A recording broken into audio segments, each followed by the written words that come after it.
Back before my girlfriend Jenny and I officially started dating, we would still hang out all the time.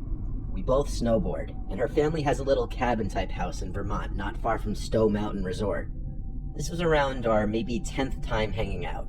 She invited me to go up there for a weekend with her to go snowboarding for the first time together. It was like a 5-hour drive. As we neared her little house, we spent about half an hour on this very windy, secluded road on which we'd pass occasional driveways that would lead up into properties blocked off by walls of trees. We were way up there in the mountains. The sight of other cars by this point was something to behold. It really felt like we were alone up there. A lot of the driveways didn't even have tire marks in the snow, meaning even a lot of the houses were void of people. Jenny told me that's because a lot of the houses here were owned by people out of state, just like her situation. I was going like 30 when she yelled at me to slow down, it's coming up. So I hit the brakes, and this little opening in the trees that I otherwise would have missed came up. We drove this narrow trail in 4-wheel drive, which led to this small house covered in snow. It looked incredibly cozy. We parked, and first thing we did was turn the heat on in the little house. We unloaded our stuff inside, and since it was already getting dark that night, we just cooked some of the food we packed for dinner and watched a movie. Pursuit of Happiness, actually.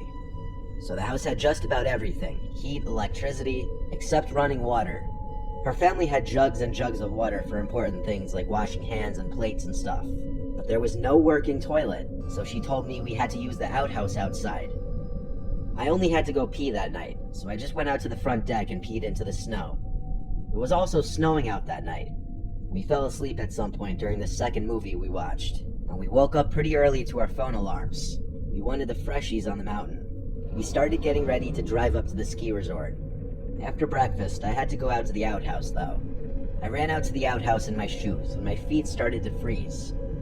On my way to the outhouse, though, I saw footprints in the snow. They were kind of big, but I couldn't tell if they were boot marks or animal prints.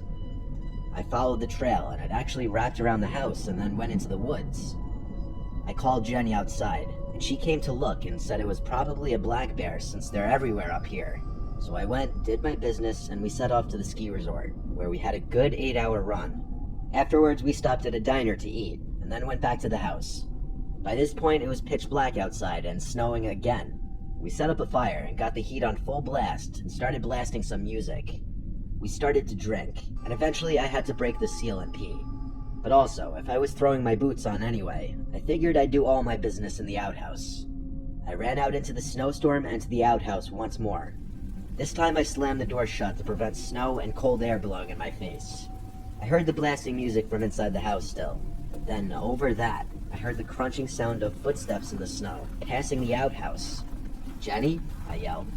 No answer. The footsteps just walked away. I brought my phone with me, so I just texted her, "Are you outside?" It didn't immediately deliver though, because my cell reception sucked up there. A few minutes passed and I was still in the outhouse.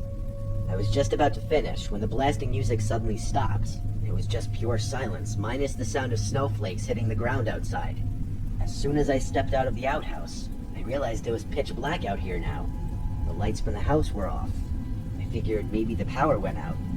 I used my phone's flashlight and noticed a fresh pair of footsteps in the snow leading to the house. I followed the footsteps to the front door. They seemed to stop, then continue around the house. I banged on the door and yelled Jenny's name. Suddenly the door opened and an arm pulled me inside the house. It was Jenny. She slammed the door shut and locked it. She whispered that there was a man who tried to open the door, which she locked as soon as I went to the outhouse because she was scared being alone. When she saw the person at the door wasn't me, she cut the power and hid in a corner in the living room and watched in horror as a stranger walked past the living room window slowly, looking inside. I came to the door only a couple minutes after this happened. Jenny told me about the secret cellar in the floor that her dad kept a couple rifles and shotgun in. Navigating in the dark, I found the handle to it and lifted it open. Now using my flashlight, I climbed down the little ladder and grabbed one of the guns off the wall. We then waited on the couch in the dark, afraid to turn the lights back on, exposing ourselves to whoever was out there.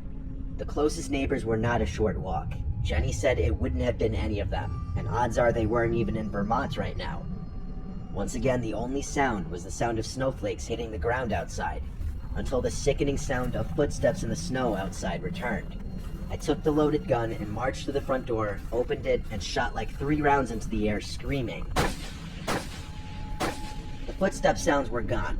I'd imagine they ran off, and the sound of the shots echoing into the air masked the sound of the footsteps running away. We left the next morning under the recommendation of her father, who said it's best to not be there at the moment. They don't really have anything they're worried about being stolen, so we just got the hell out of there the next day. At least we got our full day of snowboarding in. That horrific night was definitely an experience, to say the least.